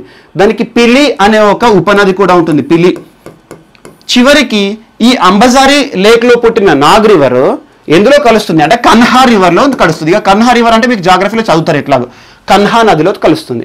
సో ఈ రకంగా నాగ్ రివర్ అనేది జీవితం ఎక్కడ నుండి పుడుతుంది? ఏ సిటీ అంటే మోస్ట్ ఇంపార్టెంట్ నాగ్పూర్ సిటీలో ఉంటుంది. ముఖ్యంగా నాగ్పూర్ వెస్ట్ ప్రాంతంలో ఉన్న అంబజారీ లేక్లో పుట్టి నాగ్పూర్ సిటీ నుండి ప్రయాణించి తర్వాత కొంత దూరం పోయినాక కన్హా నదిలో కలవడం జరుగుతుంది. ఇలాంటి నాగ్ అనే పేరు మీద నాగ్పూర్ సిటీ మహారాష్ట్రలో ఉండే ఒక పెద్ద సిటీ ఉంటుంది మనకి. సో అలాంటి నాగ్ రివర్లో ఇటీవల దీనికి సంబంధించిన వార్త ఏంటంటే ఇక్కడ కూడా న్యాయస్థానం ప్రస్తావించింది. అదేంటంటే బాంబే హైకోర్టే కదా మనకి మెయిన్ ఇంపార్టెంట్ ఇక్కడ, ముంబైకి సంబంధించి. అండ్ మహారాష్ట్రకి సంబంధించి దేశ హైకోర్టు, రాష్ట్ర హైకోర్టు, మహారాష్ట్ర హైకోర్టు ఏంటంటే మనకి బాంబే హైకోర్టు ఇటీవల ఏం ప్రస్తావించింది అంటే నాగ్ రివర్లో నీరంతా కూడా పొల్యూషన్ అయిపోతుంది, పొల్యూటెడ్ వాటర్ ఉన్నాయి, ఇవి తాగడానికి పనికొస్తాయా రావా? అసలు నాగ్ రివర్ పేరు మీద నాగ్పూర్ సిటీ అని వచ్చింది. ఈరోజు ఆ నాగ్ రివరే ప్రశ్నార్థకంలో మునిగిపోయింది. డైరెక్ట్గా ఈ నాగ్ రివర్ పరిసర ప్రాంతాలు, నాగ్పూర్ సిటీ చాలా పెద్ద సిటీ, అక్కడ పరిశ్రమలు చాలా ఉంటాయి. ఆటోమేటిక్గా చూడండి, పరిశ్రమలు ఉన్నాయి, అందులోని పరిశ్రమల పక్కకి నది ఉందంటే గుర్తుంచుకోండి, ఆ నది ఏదో ఒక రోజు ప్రమాదాన్ని ఎదుర్కొంటుంది.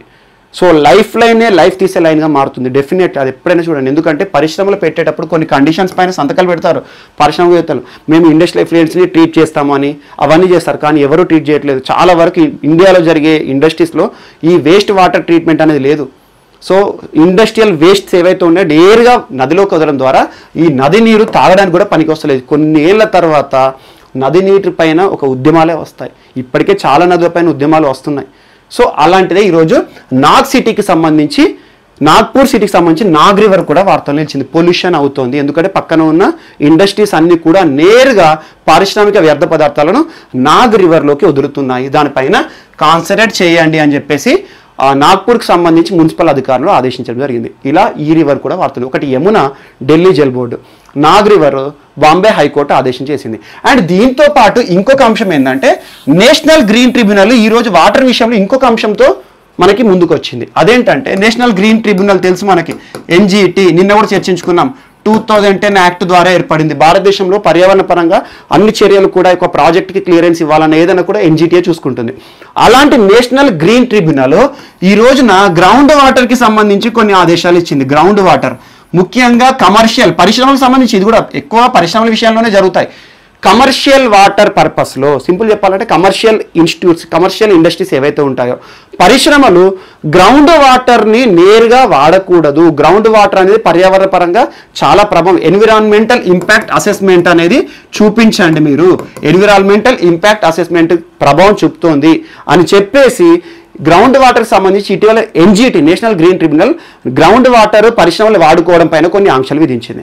ఎందుకంటే పరిశ్రమలు కొన్ని చూడండి, ముఖ్యంగా బెవరేజెస్ కంపెనీ కోకో కోలాలు, థమ్స్అప్లు ఏవైతే ఉంటాయో అటువంటివి, అవే అనట్లేదు, అటువంటి ఏవైతే బెవరేజెస్ ఇండస్ట్రీస్ ఉంటాయో నేరుగా గ్రౌండ్ వాటర్ తీయడం అంటే బోర్వెల్ వేయడం అలాంటి చేయడము, ఒకటే ప్రాంతంలో 4-5 బోర్స్ వేస్తాయి. ఫ్యూచర్లో అలా బోర్లు ఎక్కువ వేస్తే సీస్మిక్ జోన్స్గా తయారవుతాయి, భూకంపాలు వస్తాయి ఎక్కువ బోర్లు వేసిన ప్రాంతాలు, ఎందుకంటే లోపల ఉండే టెక్టోనిక్ ప్లేట్స్ వైబ్రేషన్స్ వస్తాయి. సో అలాంటి గ్రౌండ్ వాటర్, భూమి నుండి తీసేదే గ్రౌండ్ వాటర్, భూగర్భ జలం అంటారు. ఆ భూగర్భ జలాన్ని మితిమీరి వాడుతున్నారు. ఎప్పటికనేది పర్యావరణ పరంగా ఇంపాక్ట్ చూపిస్తుంది. ఎన్విరాన్మెంటల్ అసెస్మెంట్, సింపుల్ చెప్పాలంటే ఎన్విరాన్మెంట్ అసెస్మెంట్ అనేది చూడండి అని చెప్పేసి ఈ రకంగా ఈ రోజున గ్రౌండ్ వాటర్ పైన కూడా ఎన్జిటి కొన్ని కీలకమైన అంశాలను ప్రస్తావించింది. విపరీతంగా గ్రౌండ్ వాటర్ వాడకండి, వాటిపైన ఆంక్షలు వేస్తున్నామని. ఎందుకంటే ఇటీవల గ్రౌండ్ వాటర్ అథారిటీ ఏదైతే ఉంటుందో అది గ్రౌండ్ వాటర్ని పరిశ్రమలకు వాడుకోవచ్చు అని చెప్పేసి కొన్ని కీలక అంశాలు ప్రస్తావించింది. దాన్ని అడ్డుకోవడానికి నేషనల్ గ్రీన్ ట్రిబ్యునల్ గ్రౌండ్ వాటర్ని పరిశ్రమలు పారిశ్రామికంగా వాడుకోవడం విషయంలో ఇటీవల ఆంక్షలు వేసింది. దానికి సంబంధించి ఏ రకంగా దాని యొక్క ప్రభావం పడుతుంది పర్యావరణం పైన అని చెప్పేసి అవన్నీ సబ్మిట్ చేయండి, అప్పుడే గ్రౌండ్ వాటర్ రిలేటెడ్ ఇష్యూస్లో మేము మీకు పర్మిషన్స్ ఇస్తామని చెప్పడం జరిగింది. ఇది ఒకటి కూడా ఈరోజు అంశం most important. And next favipiravir.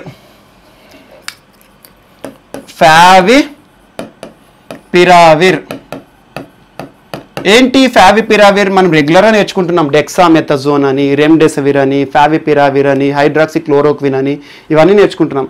ఫావిపిరావిర్కి సంబంధించి గ్లెన్మార్క్ కంపెనీ మొదటిసారి బయటకు వచ్చింది. గ్లెన్మార్క్ ఫ్యాబిఫ్లూ అనే డ్రగ్ ఒకటి తయారు చేస్తున్నాము, ట్యాబ్లెట్ తయారు చేస్తున్నామని అది నేర్చుకున్నాము.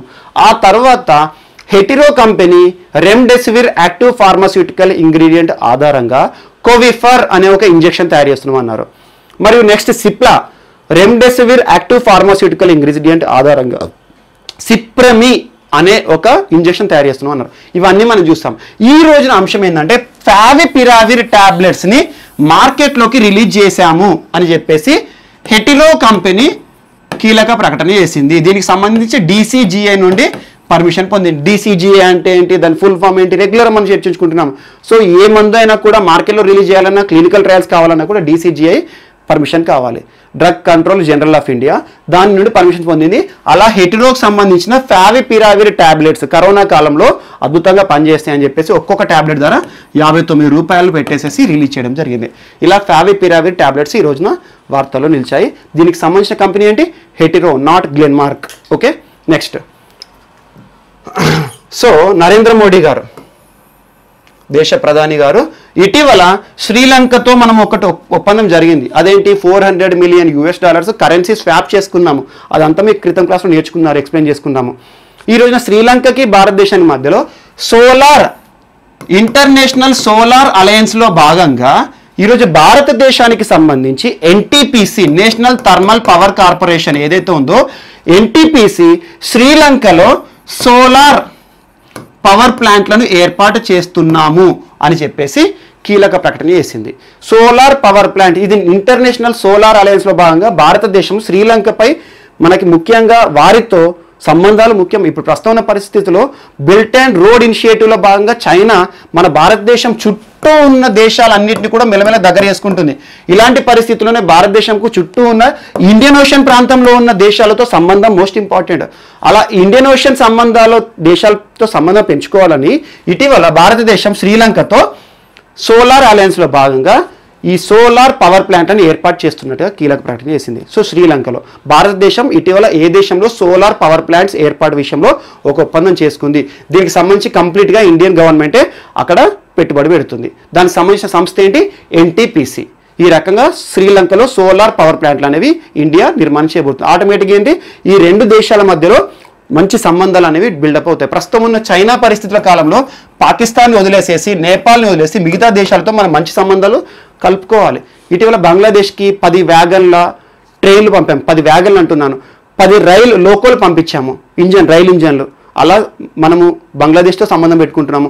అండ్ శ్రీలంకతో కరెన్సీ స్వాప్ చేసుకున్నాము. అండ్ శ్రీలంక ఇటీవల వార్తలు ఇచ్చిన అంశం ఏంటి, ఇంకొకటి రానున్న ఎలక్షన్స్ విధానం ఏ రకంగా ఉంటుంది శ్రీలంకలో అని కూడా అది కూడా చర్చించుకున్నాము. కరోనా కాలంలో ఎన్నికలకు సంబంధించి అండ్ మాల్దీవ్స్ సంబంధించి ఇలాంటి అంశాలన్నీ చర్చించుకుంటున్నాం. ఈరోజు శ్రీలంక భారత్ మధ్యలో సోలార్ అంశం అనేది ఒకటి వార్తలు నిలిచింది. నెక్స్ట్, సో ఇండియా నుండి చూడండి, మారిషస్ పోర్ట్ లూయిస్ ప్రాంతంలో భారత ప్రభుత్వము ఈరోజు మారిషస్కి సంబంధించి కొన్ని కీలక అంశాలను ప్రస్తావించింది. అదేంటంటే ఈ పోర్ట్ లూయిస్లో ఒక కోర్ట్ న్యాయస్థానాన్ని భారత ప్రభుత్వము మరియు మారిషస్ ప్రభుత్వం సంయుక్తంగా నిర్మిస్తున్నాయి. దాని యొక్క ఇనాగ్రేషన్ జూలై 30 తేదీన జరుగుతుంది. 30th జూలైన మారిషస్ దేశంలో భారత ప్రభుత్వము మరియు మారిషస్ ప్రభుత్వం సంయుక్తంగా న్యాయస్థానాన్ని శంకుస్థాపన చేయబోతున్నాయి. అదొకటి వార్త నిలిచింది. సో ఇటీవల ఏ ప్రాంతంకు సంబంధించి భారతదేశం న్యాయస్థానము ఇంటర్నేషనల్ విషయంలో అంశంలో భాగంగా కనబడింది అంటే భారత్ మారిషస్ మధ్యలో న్యాయస్థానం విషయంలో ఒక అంశం. ముఖ్యంగా 2016లో ఇండియా మారిషస్ సంబంధాల్లో భాగంగా భారత ప్రభుత్వము ఎకనామికల్ సపోర్ట్ ఇస్తానని చెప్పింది మారిషస్కి. అదెంత అంటే $353 మిలియన్. అందులో భాగంగానే ఈ న్యాయస్థానం విషయంలో కూడా భారత భాగస్వామ్యం ఆ నిర్మాణంలో పెట్టుబడులు పెట్టింది. సో దాని యొక్క శంకుస్థాపన అనేది జూలై 30 తేదీన జరగబోతున్నట్టుగా వార్త వచ్చింది. సో ఇదొకటి మనకి ఈరోజు ఇండియా మారిషస్ అని గుర్తుంచుకోండి. ఇందాకే చెప్పాను, ఇండియాకి చుట్టుపక్కల ఉన్న దేశాలు, ఇండియన్ ఓషన్ దేశాలు ఏవైతే ఉంటాయో వాటి విషయంలో భారతదేశం సంబంధాల విషయంలో చాలా చాకచక్యంగా ప్రవర్తించాలి. ఎందుకంటే ఈ చుట్టుపక్కల దేశాలు మన అడుగుజాడల్లో మన చేతిలో ఉండాలి. అందుకే చూడండి, మిషన్ సాగర్ అని చెప్పుకున్నాము, security and growth for all in the reason అని చెప్పేసి మిషన్ సాగర్. ఇటీవల భారత్కి మాల్దీవ్స్కి మధ్యలో ఆపరేషన్ సంజీవని కానివ్వండి, ఇటీవల ఫిష్ ప్రాసెసింగ్ ప్లాంట్ ఒకటి ఓపెన్ అయిపోయింది, అండ్ ఎమర్జెన్సీ హెల్త్ సర్వీసెస్ అనేది ఒకటి ఓపెన్ చేశాము. అవన్నీ కూడా ఒక్కొక్క దేశంతో, ఈరోజు శ్రీలంకతో, నిన్న బంగ్లాదేశ్తో, ఇలాంటి అంశాలన్నీ కూడా భారతదేశం చుట్టుపక్కల ఏ దేశంతో ఎలాంటి సంబంధాలు పెట్టుకుంటుంది అవి చూసుకోండి. ఇంటర్నేషనల్ రిలేషన్స్లో ఖచ్చితంగా బిట్ వస్తుంది. సో ఈరోజు మారిషస్లో కోర్టు ప్రారంభం విషయంలో భారతదేశము మారిషస్ ప్రభుత్వము ముందుకు వచ్చాయి పోర్ట్ లూయిస్ ప్రాంతంలో. నెక్స్ట్, ఇండియన్ రైల్వేస్ సంబంధించి SBI and IRCTC, Indian railway catering and tourism corporation, IRTC అంటారు. మనం ఐఆర్సిటిసి అని రెగ్యులర్గా మీరు చూడాలి, ఐఆర్సిటిసి బుకింగ్ అని చెప్పేసి. సో ఐఆర్సిటిసి మరియు ఎస్బీఐ మధ్యలో ఒక ఒప్పందం జరిగింది. అందులో భాగంగా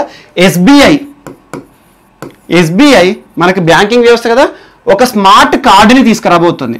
ఆ కార్డు రూపేలో తీసుకోబోతుంది. రూపే కార్డు అంట, మనకి వీసా, మాస్టర్ కార్డ్, రూపే అనేది ఇండియాది. సో రూపే కార్డు ఒకటి తీసుకొస్తారు. అది ఒక క్రెడిట్ కార్డు. ఆ క్రెడిట్ కార్డు యొక్క బెనిఫిట్ ఏంటంటే ఈ క్రెడిట్ కార్డు కాంటాక్ట్లెస్గా వర్క్ చేస్తుంది. మనం చూడండి, ఎక్కడికైనా రైల్వే స్టేషన్ కానివ్వండి లేదా హోటల్స్ కానివ్వండి, ఎక్కడికైనా వెళ్తే కార్డుని స్వైప్ చేస్తాము. అలా ఒక వ్యక్తిని ఒక వ్యక్తికి తాకడం అనేది జరుగుతుంది. సో ఈరోజు స్వైప్ లేకుండా రైల్వేకి సంబంధించి టికెట్ బుకింగ్ చేయాలన్నా, ఆర్డర్ బుకింగ్ చేయాలన్నా కూడా రైల్వే మిషన్ ఏదైతే ఉంటుందో పిఓఎస్ మిషన్స్ అంటారు. సో ఎస్బీఐ మరియు ఐఆర్సిటిసి ఇందాక మనం నేర్చుకుంటున్నాం. దానికి సంబంధించి ఏంటి, ఒక contactless credit card, RuPay card అనేది ఒకటి వార్తలు నిలిచింది అని చెప్పాను. ఆ రూపే కార్డు యొక్క స్పెషాలిటీ ఏంటంటే ఏవైతే పిఓఎస్ మిషన్స్ ఉంటాయో వితౌట్ మనం ఏదైనా కార్డు స్వైప్ చేయాల్సి వస్తుంది, క్రెడిట్ కార్డు, డెబిట్ కార్డు ఎక్కడైనా ట్రాన్సాక్షన్ చేయాలంటే. కానీ దీని యొక్క స్పెషాలిటీ ఏంటంటే ఓన్లీ విత్ సెన్సార్స్ మనకి ఏదైతే అవసరాలు ఉంటాయో రైల్వేకి సంబంధించి, రైల్వే టికెట్ బుకింగ్ నుండి ఫుడ్ ఐటమ్స్ వరకు కేవలం స్కానింగ్ ద్వారానే మనకు సంబంధించిన ఆర్థికపరమైన ట్రాన్సాక్షన్స్ జరుగుతాయి. సో ఇలాంటి కోవిడ్-19 పరిస్థితుల కాలంలో ఈ కాంటాక్ట్లెస్ క్రెడిట్ కార్డ్స్ కానివ్వండి, కాంటాక్ట్లెస్ ఐటమ్స్ ఏవి ఉన్నా కూడా మోస్ట్ ఇంపార్టెంట్. సో అలా అండ్ ప్రయాణికులని కానివ్వండి, రైల్వేకి సంబంధించి కొన్ని అవకాశాలు, ఆఫర్స్ ఇవ్వడానికి ఎస్బీఐ మరియు ఐఆర్సిటిసి ఈ కార్డు వైపు యువత ఆసక్తి చూపడానికి కొన్ని ఆఫర్స్ ఇస్తున్నారు. రెగ్యులర్గా రైల్వేకి సంబంధించి ప్రయాణాలు చేసేవారు ఎవరైతే ఉంటారో వారు ఎక్కువగా ట్రాన్సాక్షన్ చేస్తూ ఉంటారు. అలాంటి వారి కార్డుని రెగ్యులర్గా వాడితే వారికి కొంత అమౌంట్ రీఫండ్ ఇవ్వడం కానివ్వండి, లేదంటే కొన్ని బోనస్ పాయింట్స్ ఇవ్వడం కానివ్వండి, సో ఆఫర్స్ ఇవ్వడం కానివ్వండి, ఇలాంటి అవకాశాలతో యువతని ఆకట్టుకోవడానికి రైల్వే మరియు ఎస్బీఐ ప్రయత్నిస్తుంది. ఇది ఒకటి కూడా మోస్ట్ ఇంపార్టెంట్. రైల్వేకి సంబంధించి కాంటాక్ట్లెస్ క్రెడిట్ కార్డు అనేది ఇటీవల వార్తల్లో నిలిచింది. అండ్ నెక్స్ట్ ఈ రోజున తెలంగాణకి సంబంధించి ఒక లెదర్ పార్కులు వార్తలు నిలిచినాయి. దాదాపు 6 జిల్లాల్లో 164 ఎకరాల్లో లెదర్ పార్కులు ఏర్పాటు చేయబోతున్నట్టుగా ప్రభుత్వం చెప్పింది. దీనికి సంబంధించి టోటల్గా అనుమతులు కానివ్వండి అవన్నీ కూడా ఇంకా అధికారికంగా తెలియలేదు. బట్ 6 జిల్లాల్లో లెదర్ పార్కులు ఏర్పాటు చేస్తారు. దాదాపు 164 ఎకరాలలో లెదర్ రంగాన్ని ఆదుకోవడానికి ఇటీవల బడ్జెట్లో కూడా దీని గురించి ప్రస్తావన జరిగింది. లెదర్ పార్క్ అనే అంశం కూడా వార్తలు నిలిచింది. అండ్ ఈరోజు వార్తల్లో వ్యక్తుల విషయానికి వస్తే బిఎస్ బజాజ్ ఎవరు ఇతను? బయోటెక్ రంగంలో తనకంటూ ప్రపంచ ప్రఖ్యాతిగా ఒక గుర్తింపు దక్కించుకున్నాడు బయోటెక్నాలజీ రంగంలో. సో ఎంతోమంది యువతకి తను ఒక ఇన్స్పిరేషన్గా కూడా మారాడు. సో అలా ఆల్ ఇండియాలో కానివ్వండి ఇంటర్నేషనల్ కానివ్వండి బయోటెక్ రంగంలో తనకంటూ బిఎస్ బజాజ్ అంటేనే బయోటెక్నాలజీ వినూత్నమైన ఆవిష్కరణలు వినూత్నమైన ప్రక్రియల ద్వారా తను వార్తలు ఇవ్వడం జరిగింది. ఈ రోజున బిఎస్ బజాజ్ గారు చనిపోవడం జరిగింది, హైదరాబాద్ ప్రాంతంలో వాసి. సో ఎలా బిట్టడుగుతారంటే ఇటీవల చనిపోయిన బిఎస్ బజాజ్ గారు ఏ రంగంలో సుప్రసిద్ధుడు అంటే ఒక శాస్త్రవేత్త. సింపుల్ చెప్పాలంటే బయోటెక్ రంగంలో తనకంటూ గుర్తింపు తెచ్చుకున్నాడు, చనిపోవడం జరిగింది. అండ్ నెక్స్ట్ కుంకుమ్ ఈరోజు వార్తలో నిలిచిన ఒక నటి అంటున్నాను, బాలీవుడ్ నటి. బాలీవుడ్లో చాలా సినిమాలు నటించింది, క్యారెక్టర్ ఆర్టిస్ట్గా నటించింది, తనకంటూ ఒక గుర్తింపు తీసుకొచ్చుకుంది. ఈ రోజున 79 ఇయర్స్లో ఏజ్లో చనిపోవడం జరిగింది. సో ఇటీవల చనిపోయిన కుంకుమ్ అనే ఒక నటి లేదంటే కుంకుమ్ ఏ రంగానికి సంబంధించిన వ్యక్తి అంటారు? సినిమా రంగానికి సంబంధించి బాలీవుడ్లో తనకంటూ ఒక చెరగని ముద్ర వేసుకుంది. సో ఇలా ఈరోజు వార్తలు నిలిచిన వ్యక్తులు. అండ్ కొన్ని ఏమైనా మిస్లేనియస్ అంశాలు ఉంటే రేపటి క్లాస్లో మళ్ళీ మనం చూద్దాము. సో రేపటి క్లాస్లో మళ్ళీ మనం కలుద్దాం. Thank you.